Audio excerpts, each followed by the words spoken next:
What's happening? Of course, you know it's your folk B-Hop Radio shout in. As always, I got my podcast partner in here with me, OG Gangsta Wicked. I told you the last time. What would you supposed to call me? Galaxy Wick. I'm in the film. I'm taking futures here. I'm Galaxy Wick. Okay, so now you Galaxy Wick. Yeah. I'm going to call you Saturn then because you know Future like to go by Pluto, so I'm going to call you Saturn. How about that? That's what you could call me. Okay, so me and Saturn is in the building right now.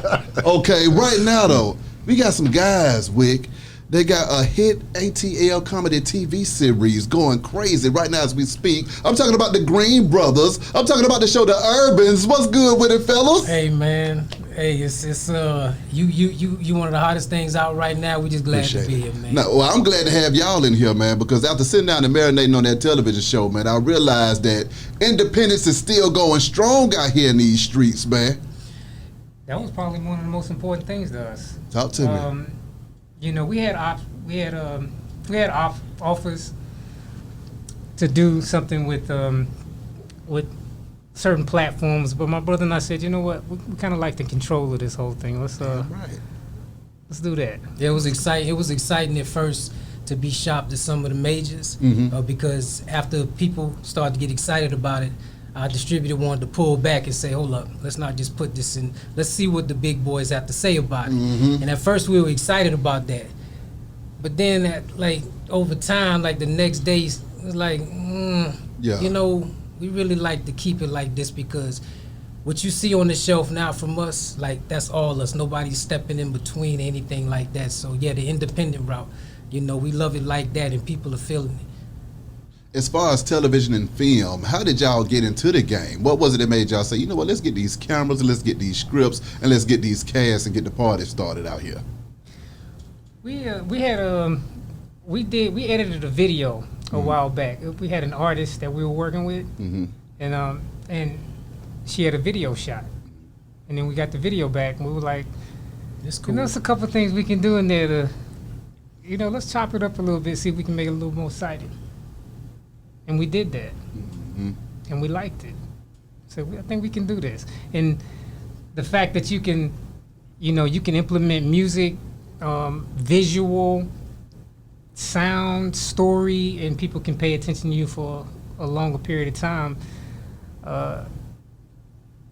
Video, it's a little bit, it's more exciting. Yeah, the movie thing, it's an extension of. Just you know, you can do everything with movie and film, opposed to just like one thing, like just music or just this and that. You can do all of it, and we love the whole thing, like the storytelling and all of it. So it worked out. As far as storylines and stuff like that, how long had y'all been creating films and stuff like that? Man, let me see. We started to after we start chopping up the videos or whatever, and then we started to write, but we didn't know how to really put it all the way together, the scripts and all of that. But we started to come up with the ideas. Maybe we always had the ideas, but we started to craft it around 2010, somewhere around there. And then we started to like buy the equipment, test it out, start to get good at the camera work and things like that. That was more like 2014, don't you think? Well, yeah, I mean, I was jotting things down. The ideas probably 2010. Yeah, but when we started to really get into it, probably around 14. Okay. 2014. Now, what about the Urbans, though? Because, I mean, y'all got an all-star cast with this thing right here. Y'all went and found every comedian in the A and put them down on this thing. What was it like putting this project together? It started off with a 5-minute short with a Langley Cornwell, and we just wanted to test it to see if people really felt how well we would do with comedy. Yeah. And we filmed it. It was about 6 minutes long, and we just took it to a little showcase, and the place was packed, and like they loved it. And so we looking at each other like, yo man, you know, this could be something. And we had filmed something prior to that, a sci-fi, but that's expensive.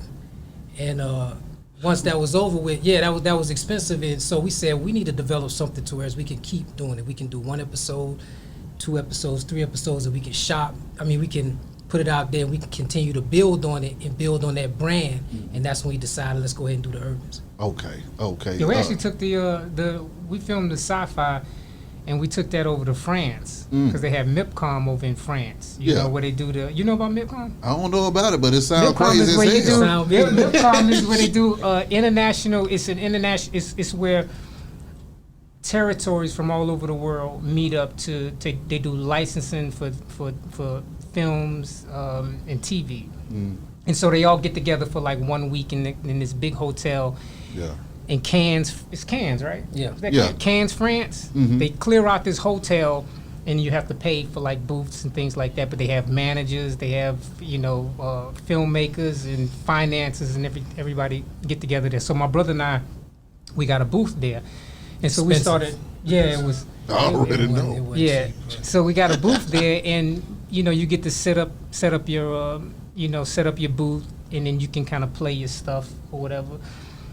And so we did that, and then people started paying attention. And so when people come in there, you don't know who they are, because they're not really famous people. They just come in and they can just sit down and talk to you or whatever. But some of them have name tags, and then they have business cards and stuff like that. So you never know who you're talking to. So we had people coming in there, sitting down, talking to us for a while, and you jot their names down, you get their business cards, and then when you leave, you start researching them, and you find out these some people. Yeah, $100 million bigger budgets people and that's actually taking the time out to list. We didn't even solicit them; they just came in and started talking to us. Yeah. And they would ask us, "Y'all have scripts? Y'all have?" So they were obviously interested in what we were doing. So that was a major boost for us, and but science fiction is expensive with CGI and all that type of stuff. We didn't do any real CGI. I was cutting it back. That's what, if we were gonna make it look, I made it look like it was, it was something or whatever, but we had no CGI money. But when we got back to Atlanta, we said we need to do something. First of all, the Urbans was actually, I had a script. We had a script called The Tish Serve Cold, and so we just filmed like a short segment of it just to give people an idea of what it is. And it was sci-fi was just gonna be too expensive. So once we did that, and like he said, we showed it to people. We said we need to move forward with this. I feel that. I can see Saturn has something to say over here. I want to get into. So the moral of the story is, in this series, y'all have Tyler Craig, the late great Tyler Craig, in there, right? Yeah. Tell me what it was like working with Tyler Craig. He's one of my favorites. When he passed, I was just like, to me, he was just, on the way out of here. What was it like, man, working with Tyler Craig before he passed, Brian? First of all, man, that's one of the funniest dudes. I'm talking about like straight up, like janking on people or getting on ragging. I don't know if people really know that he was like just that funny. How he was, he was even funnier, really. But he only does it if you mess with him. Yeah. But I mean, one of those comedians that go around and try to crack on people. He's not like that. So he's not the one you want to walk in there and choose, though. You know what I'm saying? No. But he's really one of the. We got him first because he was somebody that we needed eyes on the Urbans. Yeah. And so we needed somebody that everybody respected, that was well known, but he wasn't really getting the props, really. So he was perfect for us. It was like, okay, everybody knows him. He's gonna put eyes on it, but he's not getting that, he's not really getting that respect or what. He's not getting that love. He got the respect, my man, but he's not really out there like that. And then after we got him in the episode, then everybody else, they started to kind of, that's when Rodney Perry, he's like, I saw y'all's episode. Y'all have my man Tyler in there. Yeah. Right. So that's how he got on. Okay. And then Clifton Powell saw Rodney Perry in there. It was like a snowball effect. But I mean, working with him was something else, man. I think that episode, man, that's one of my favorites with him and my brother in it. And we were in the middle of filming. He was supposed to be in all 6 episodes. In the middle of filming, the second episode that we filmed together, he passed in the middle of it. So, I mean, it was just I got the call at night, 3 o'clock in the morning, and he was just a good guy. So that feeling, like that sunkenness, you wanted him along for the ride. Yeah, you always imagine it becoming successful, and you on the yacht with the people that really helped you get there. Yeah. And just, it's always going to be with the Urbans, it's always going to be an emptiness there because he's just not, you know, you're seeing him in the Urbans, but he's just not there to celebrate it, but he's here, he's in spirit with it though, man. You know what I mean? So real true ATL legend, man. We were happy to do an episode, whole episode with him. Everybody loves it, and we were fortunate. He blessed us in the end. Well, we knew him. We had friends that are comedians. So it's not like we, you know, we've been going to comedy shows for like 30 years. So we've been seeing him, and we always speak to each other. He always speak to us. Yeah. But he was, it wasn't that he wasn't getting respect or he wasn't getting the props due. I think he was getting that. It's just that it's a couple things with the, I guess, the marketing that he wasn't ready to push forward with. And then when he started working with us, right before he started working with us, I think that's when he decided that he was ready to explode. Wow. So he was ready. It wasn't that anyone, you know, that anyone was holding him back, anything like that. It's just that when he started working with us, it was like, okay, now I'm ready. Yeah. The legendary Clifton Powell. I mean, that's like my God when it comes to you know anything here. When I see it, I'm hitting it. You know what was it like working with him, man? Like, is he as cool as he seemed in the movies? Man. Think about San Diego. Yeah.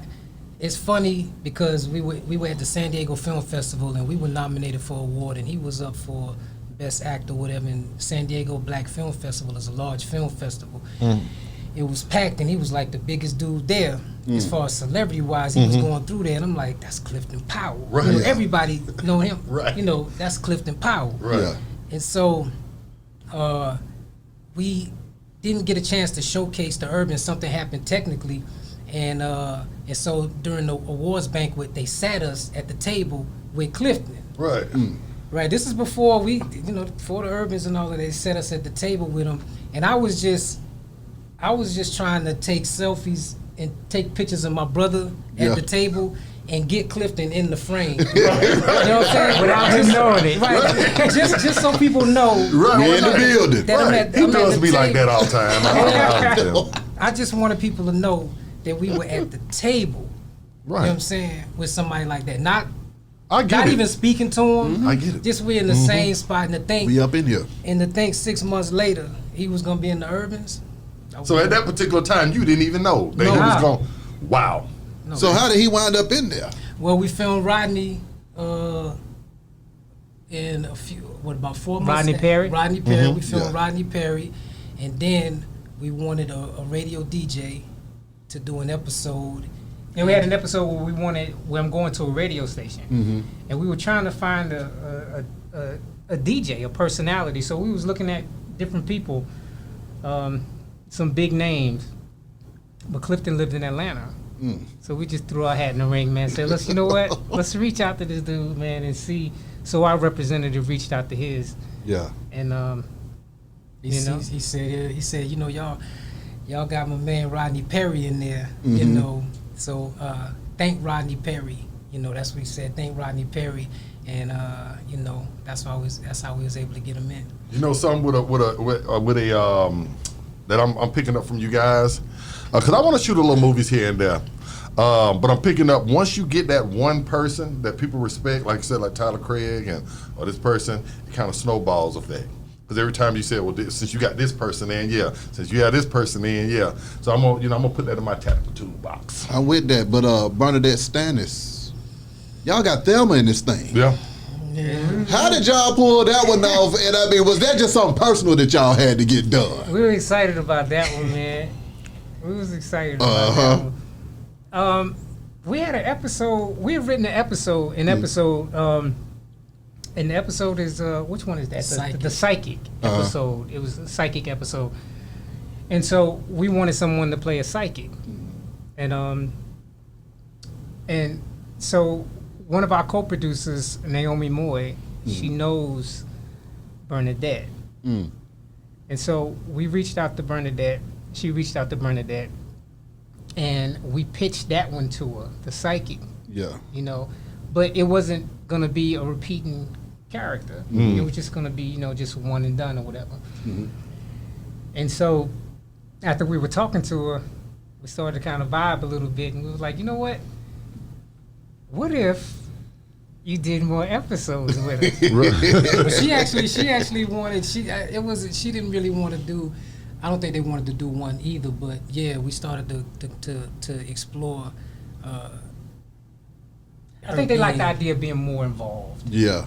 Because when you just come and do an episode and leave. I think they wanted to do.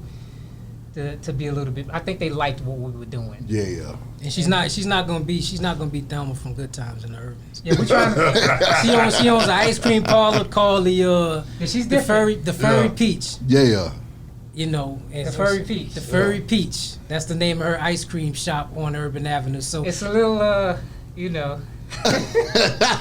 furry peach, the freaking dinky peach. He'll be there every 5 minutes. See, when they said it was right up his alley, see, that's what I was talking about right now, the furry peach. Just a Thelma, man. We wanted to kind of take her away from that, and give her something to whereas she can have a little edge. Be a little bit more. That's right. Sex appeal. You know what I'm saying? she already had that, but she already had that. Yeah. Okay, so now shooting in Atlanta, were y'all able to take advantage of these Georgia tax credits around here? No, my brother and I didn't. We need to talk to our accountant, man. We pay for everything. I don't remember no cuts. I think with the with the tax credit though, I think they have I think the budgets. If I'm not mistaken, the budget started a certain amount, like 500,000 or something like that. That's when I did research on it. That's what it was, and I can't remember it being about sitcoms. So when you reach 500,000, when your budget starts at 500,000, they give you a tax credit. I don't know if that's different now, but my brother and I, we pay for everything, and each episode is broken down, so it's not like spending 500,000 at one time. That's right. So after that, we didn't really explore it. We need to. Sure. You know what I'm saying? Well, y'all made money though. You don't need to. Brother said you made the money. No. Okay. Yeah. No, we definitely need to. So we'll call my accountant. I think it's too late now, though. I gotta, but I wanna be before we move on. I feel like B-House said I'm like one of the funniest guys he's ever met in his life. And I want to audition. See, that's a lot of build up for this joke. It's been built up so much now. Let's go ahead. Yeah, you better cry. Y'all took my shine. Go ahead. Because he probably came out of left field. I messed it up. You had the right setup. I messed it up. Oh man. Now, being black producers and stuff like that, though, moving around from France back to Atlanta, how's that being just the back office work trying to make it do what it's supposed to, negotiating your deals through Tuba and everything else? The distributor kind of, he handles that. Okay. As far as like dealing with distribution and things like that. We don't have to deal with that, but outside of that, it's kind of understand why Berry Gordy stop producing music and just focus just on the label, because when we're doing the writing, the directing, we do the set design, we do the sound, we do everything. Then you know how the internet is. People say stuff on the internet, and you gotta respond to them. If you don't respond back to people, sometimes they may feel a little funny. Just so you have to keep up with so many things. It's like it's hard. Yeah. And we run another business also, which takes up a lot of time. So. Trying to split all of that up and try to work it all together, it's a little difficult. It's good thing it's two of us. Yeah, we built for it though. Exactly. Hard work, man. You got to put that hard work in. Being twins in this thing, what was it like for y'all growing up? Because I could only imagine having to be a twin with him. Okay, I would just I might not even made it to 21. So you can't even take it. But what was that like for y'all growing up, man? We don't know any other way. It was. You wasn't in the crib like, who is this nigga in the bedroom? If I pinch him, can you feel it? If I pinch him, can you feel it? I haven't heard that one in like 40 years, maybe. You're not you took me back with that one. I haven't heard that one. My brother stumped his toe yesterday. Okay. But now I've always been interested about that because just being a heavy family man myself, the Hughes Brothers are another group of brothers that got together and went crazy on the film side of stuff. So when it comes to putting two brains together, do y'all, are y'all cohesive as a unit, or is yin and yang two different things going on in here? Well, normally what happens is, like for the series, for instance, one of us will write a whole episode, another one write a whole episode. So we're not really collaborating while we're writing at the time. Yeah. And then like I'll send him an episode, and then he'll say, "Yeah, but would have been tight, this, that, or whatever." And then by the end, we both, it's almost like a 50-50 type of thing. Yeah. As far as the disagreements with the writing process, we don't have too many of them. My brother always says there's a rule: neither one of us can dislike it if it's an idea. Yeah. So one can be indifferent. If I have an idea, one can be indifferent, and the other one can be like, I don't know. Then it could possibly pass it. It can probably go in. Possibly. Now, what if what you sent him, a certain part that he told you, hey, well, I don't really know about this, Brad, but that was one of your, that was the home run. You knew he was like that. Do you compromise and, or do you say, you draw a line and say, look, Brad, you could have said anything else but that part right there? I'll pitch it for another week or so, and it just starts to die off if he ain't with it. You know what I'm saying? I keep pitching it. You know what I'm saying? Then it'll die off if it's not with it. But no, I don't. That doesn't really happen. Like how he said it. He said that if you write something, and then the other one gives a suggestion, usually the suggestion is almost always better than. Really? Yeah, I can't remember. Because we have that dynamic too, and my suggestions are always better than his, and he get mad about it, and he'll just say, you know what, damn it, I'm putting it in there anyway. So I just want see what y'all going through. One of y'all going through the same thing that I do. Oh. If it doesn't fly, it's usually another reason. Like if it's something that's probably too risky, that's probably the only reason it probably wouldn't fly. Like if my brother says something, like if he writes something and I say, what would be better? It's almost always better. Okay. But if it's something that's gonna hurt, then it doesn't. Right. It won't move forward. Like, okay, that's kind of, we might get a little backlash for that, man. Let's not do that. Right. That's probably the only reason why I wouldn't. But I can't remember a time where a suggestion was given and we didn't roll with it. Wow. Can't remember that. What has been the reception to the Urban so far, as the fans and stuff? That's one of the reasons why we're able to make rounds with the big boys. Yeah, you know what exactly. I'm saying? Because it's organic. It's not like we came under the umbrella of somebody that was already out there, and then we're doing like some sort of a run through media and all of that. It started with nobody knowing us really, and then it's the acceptance is what's getting us here, there. It's the people liking it and respecting it. We're putting out material that we think that you can respect, or people can respect. Yeah. And so the reception, it's just growing and growing. It's like a sleeper hit type of thing, which I like it. I like it when it's kind of like it's still kind of sleeping, and then it just starts to you start to kind of like slowly wake up. Exactly. That's kind of like what's happening with the Urban. So it's a slow grind, and I love it like that. It's not in your face type of comedy. It's more thought. Yeah. That goes into it. So you're not gonna. Intellectual comedy, it ain't slapstick comedy. Yeah.